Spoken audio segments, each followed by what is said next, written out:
manipis na yung gulong natin sa likod. Good afternoon guys, Daddy Tips here. Today we're gonna change our tires. So yun, buti lang malapit sa amin yung vulcanizing. So eto, di ko lang kung paano dadalhin yung gulong. So nakikita ko sa ibang vlogger, ginagawa nilang salbabida. So tinry ko yung best ko, pasensya na, pero hindi nag-work. So ayun, isa pang try. Diba? Mukha ko lang ewan. Ayun, so sumuko na ako, pinatong lang natin sa may gas tank. So bahala na. Yan, malapit lang naman. Tiis-tiis na lang. So there. Kuya Ramil, shout out. Thank you nga pala sa pag-handle ng pagpalit ng gulong ng motor ko. Ayun o.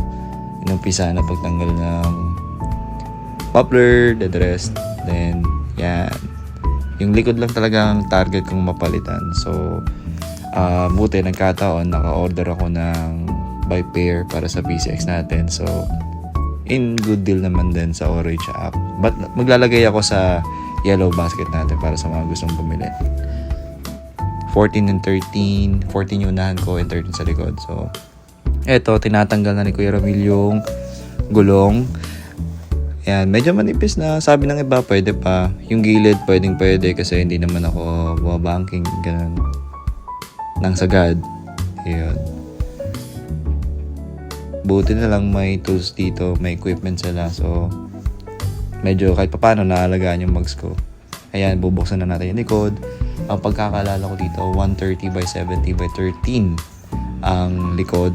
Tapos yung unahan is 110 by 80 or 70 by 14. Yun ang unahan. So, check nyo na lang sa yellow basket kung gusto nyo order. Alam ko meron din mga ibang sizes dyan.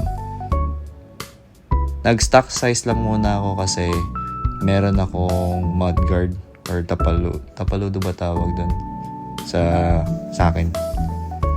Next time, try natin mag-tail tidy. Ayun o. Ayun o, pogi ng thread niya, no? Dapat kasi maxis yung bala ko, pero tinry ko lang muna ito. Tingnan natin kung gaano siya tatagal. So, sa stock, 26,000 bago palitan. Then, ito, hoping na at least maka 20. Okay na ako dun. Tingnan natin mamaya sa C5 bago ako pumasok kung maganda yung performance niya. Sana makapit. Inry ko naman kanina pa medyo naninibago lang ako sa handling siguro. Then ito yung unahan. Yun o. Pogi. Set naman lang tayo ng rides. After ng Valentine's Day, pwede ako ng Sabado ng umaga, breakfast ride.